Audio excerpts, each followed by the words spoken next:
but it kind of links with what you were saying, David, to bring in Usha here, and that you make a bold claim with ChainGenie that you can actually get blockchain development overnight without actually having to train all your people to be blockchain experts. So tell us a little bit about ChainGenie, and maybe it can link in with what David was just outlining in terms of, can you accelerate and fast track things working with ChainGenie?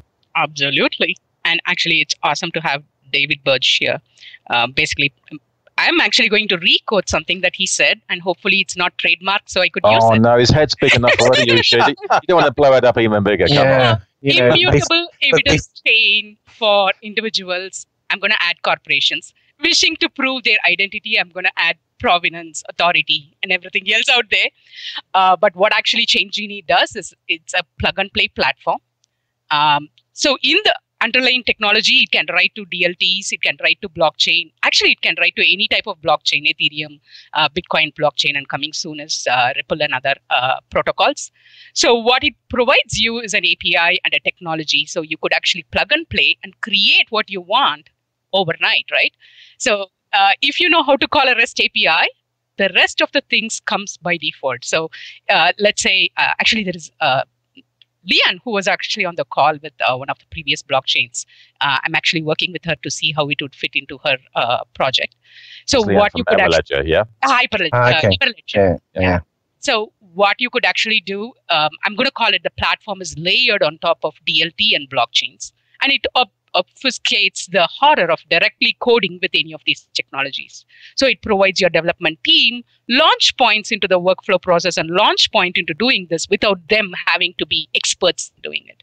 So to David's point, there are some cases where DLT is a better choice. Other cases where blockchain is a better choice. You don't store everything in blockchain. It's too expensive.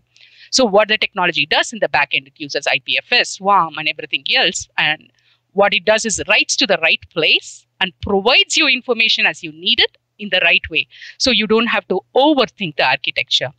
Basically, the product was originally designed as a SaaS product, but Leanne started thinking through how she can use it. So it has been converted as an API.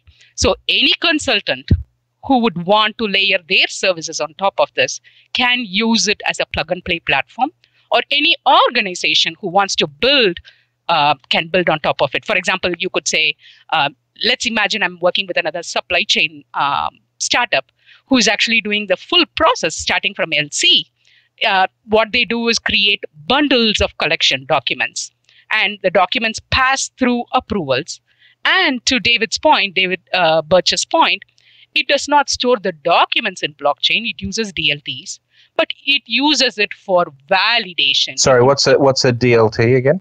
Distributed ledger technology. Okay, all right. Distributed ledgers. So it's the same zero knowledge proofs, but done in a plug and play world so that it could be used by anyone who wants to build on top of it. All you need to know is how to call an API, and it picks the best of technologies to do it in the back end for you.